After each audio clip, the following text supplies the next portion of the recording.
Hello, it's Greg Harrelson here with Century 21, the Harrelson Group, and I just wanted to talk about something that's very important if you're thinking about selling a home, a condo, a piece of land, or any property in the Myrtle Beach area. We all know the real estate market is hot right now, but it's important to understand that as an agent, I have many goals when I'm working with my clients. Number one, I have a goal of getting their property sold, and that's typically what I'm hired to do. But my goals go beyond that. And I wanted to talk about how to protect one's equity, because we know it's a hot market right now. And a lot of agents, their goal might be to sell the property. Well, selling the property is really easy right now. Any agent can sell a property just by putting it into the MLS. But there are a few things that a skilled agent can do to make sure that they maximize the equity that you're getting after the sale. So I wanted to kind of run down this. I created a little list here. You know, one of the things, three things to maximize your equity. I focus on protecting my client's equity, making sure that it's maximized.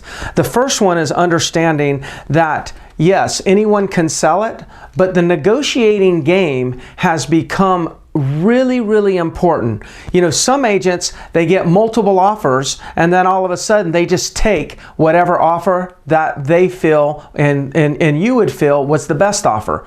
But what's more important than just accepting the best offer right from the get-go, you want to make sure that when you get multiple offers, your agent goes out and tells all the agents, all the buyers to give a second offer and make sure it's their highest and best offer. In other words, look at their offer, and before you counter any of them, ask them all to give you their highest and best offer. Give us your best shot, and then give them like a 24-hour deadline to think about how they want to restructure their offer. Without ever making a counter offer, what ends up happening is I get other people, the buyers or other agents, to increase their offer. So when we actually make our own counter offer or start negotiations, we're starting negotiations at a higher price point than what they initially presented. That's one way that I can maximize your sales price, is making sure that I do that for you. And again, I've been in the business for 27 years, so I kind of understand, you know, the different things that we can do in order to maximize your equity. The second thing that we've got to be concerned about is we got to beware of the appraisals. Appraisals are coming in low extremely often right now because we're able to negotiate such high prices for our sellers. A lot of times their appraisal is going to come in low.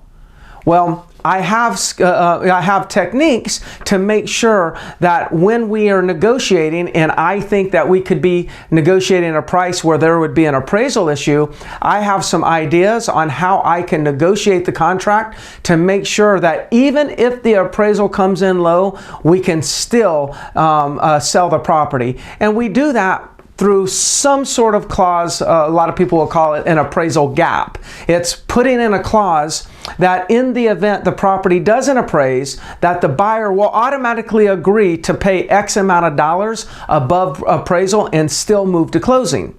See, if I have that negotiated in on the front end, then now that's part of the contract. They can't beat us up later on and ask you to reduce your price. See, this is why it's important to get a skilled real estate agent that has knowledge on how to negotiate at this time. It's very important. If not, you could lose thousands of dollars or leave thousands of dollars on the table. The third one I have here is I know how to protect you from being nickeled and dimed to death when the home inspection is done. Right now, you have to be careful. Agents will go out there and write offers. Not that they're doing anything bad, but buyers and agents are writing offers with a home inspection. They're agreeing to a higher price, knowing that if there's any little blemishes that show up on the home inspection, they're going to try to open up the negotiations again to see if they can beat you down on your price. They'll nickel and dime you to death. And I understand that that is a technique, that is a strategy. So there's ways that I can actually negotiate on the front end to prevent or to put limitations on how much they can ask for during the home inspection request. When they're saying, hey, I want this fixed or not fixed, I can put limitations on that. So if we negotiate these things on the front end, then we can prevent renegotiations on the back end.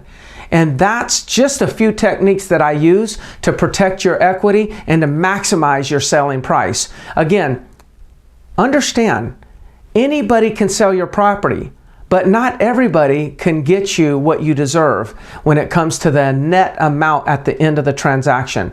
And that's my job. I take it very seriously. And you've got my commitment that if you work with me, I'll do everything I can to maximize your equity. It's Greg Harrelson, Century 21, the Harrelson Group. Please give me a call. I'd love to earn your business.